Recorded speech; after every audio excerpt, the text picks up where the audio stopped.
থেকে বিরত থাকতে হবে। কোরবানি আর আকিকা এ দুটো একসাথে দেওয়া যাবে কিনা, কোরবানির গোশত দিয়ে দিনের প্রথম খানা খেতে হয়, এই কথাটা কতটুকু সঠিক? জবাইয়ের সময় বিসমিল্লাহ বলতে যদি কেউ ভুলে যায় তাহলে কি করবে? কোরবানির ভাগীদারদের নাম জপা কোরবানির পরে এটা জরুরি কিনা? কোরবানির দিন হাঁস মুরগি জবাই করা জায়েজ আছে কিনা? কোরবানির গোশত কিভাবে বন্টন করবেন, কয় ভাগ করবেন? বিয়ের অলিমার গোশত সংগ্রহের জন্য কোরবানি করা জায়েজ আছে কিনা? হাজী সাহেবদের জন্য দেশে কোরবানি করা জরুরি কিনা? এবং আমরা চলে যাই প্রশ্ন উত্তরে সরাসরি। প্রথম প্রশ্ন, কোরবানি আর আকিকা এ দুটো একসাথে দেওয়া যাবে কিনা, এটা কমন প্রশ্ন আমাদের সমাজে।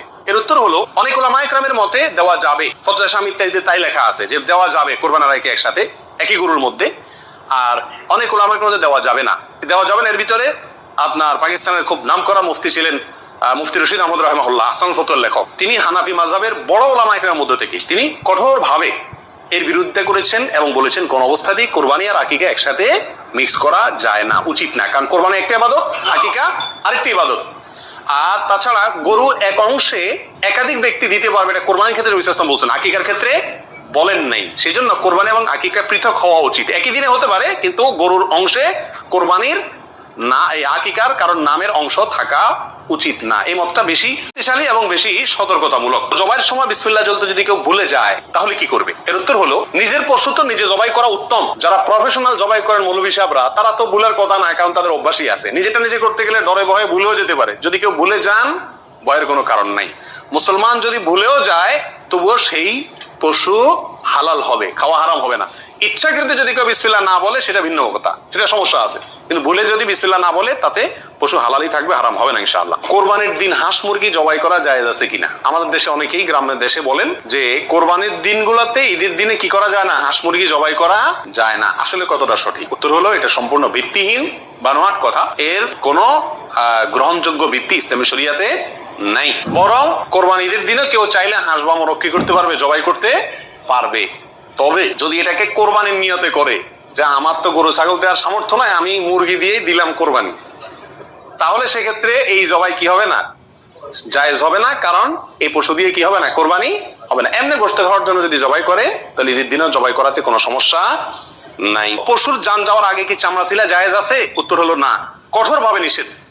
আমাদের দেশে কসাইরা এবং যারা চামড়া ছিলে নিজেরা অনেক সময় দেখা যায় জান এখনো পুরো বাইর হয় না, রু বাইর হয় না, তার আগেই ওই পায়ের রগ কাটা শুরু করে, চামড়া ছিলা শুরু করে, পুরো নাড়াচাড়া করে। এটা জায়েজ নাই, এটা গুনাহের কাজ। আপনি কোরবানি করছেন ইবাদত, অথচ গুনাহ হচ্ছে সাথে। নবী সাল্লাল্লাহু আলাইহি ওয়াসাল্লাম বলেছেন ইন্নাল্লাহা কাতাবাল ইহসানা আলা কুল্লি শাই, আল্লাহ সব বিষয়ের প্রতি ইহসান করার নির্দেশ করেছেন।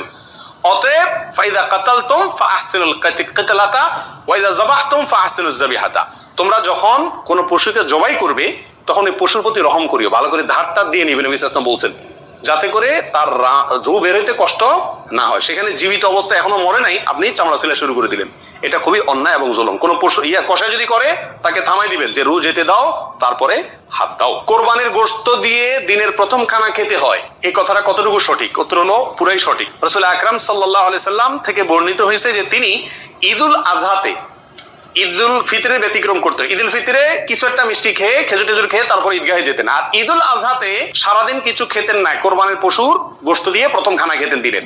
অতএব আপনি গরু দেন, ছাগল দেন, যেটা দিয়ে কোরবানি করেন, দিনের প্রথম খানা কি দিয়ে হওয়া উত্তম? ওই গোশত দিয়ে হওয়া উচিত। গোশতটা তো আল্লাহকে দিয়ে দিয়েছেন, আল্লাহর নামে জবাই করছেন, আল্লাহ আপনাকে হাদিয়া দিয়েছেন। এই জন্য আল্লাহর হাদিয়ার আগে একটু পেটটা খালি রাখেন, আকর্ষণ করে খান, তাহলে ইনশাআল্লাহ সেটা আপনার জন্য, আপনার আল্লাহর হাদিয়াকে আপনি মূল্যায়ন করলেন, সেটা প্রমাণ হবে। হাজী সাহেবদের জন্য দেশে কোরবানি করা জরুরি কিনা? যারা হজ করতে আসছেন তারা দেশে তাদের পক্ষ থেকে কোরবানি দিতে হবে কিনা? উত্তর হলো না। হাজী সাহেবরা যারা আসছেন তারা হজ করতে এসে হজের পরে তারা দমে শকর দিচ্ছেন, শুকরিয়া স্বরূপ যে দম দিচ্ছেন, যেটাকে আমরা কোরবানি বলি, এখানে দিচ্ছেন, তাদের জন্য দেশে তাদের পক্ষ থেকে আর কোরবানি দেওয়া কিনা জরুরি না। তাছাড়া তারা মুসাফির অবস্থায় মুসাফির ব্যক্তির জন্য কি দিতে হয় না, কোরবানি দিতে হয় না। কোরবানির ভাগীদারদের মধ্যে কারো ইনকাম হারাম অথবা উদ্দেশ্য অসৎ, গোশত খাওয়ার উদ্দেশ্য আছে না নেই?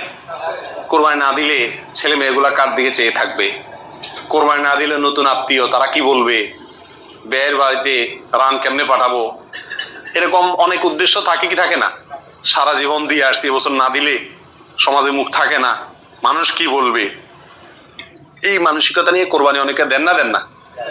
এরকম যদি কেউ আপনার ভাগীদারদের মধ্যে, অংশীদারদের মধ্যে থাকে, অথবা কেউ যদি কোরবানি করে তার ইনকাম হারাম আর সে হারাম ইনকাম থেকেই দেয়, অনেকের হারামও আছে হালালও আছে, সুদও খায়।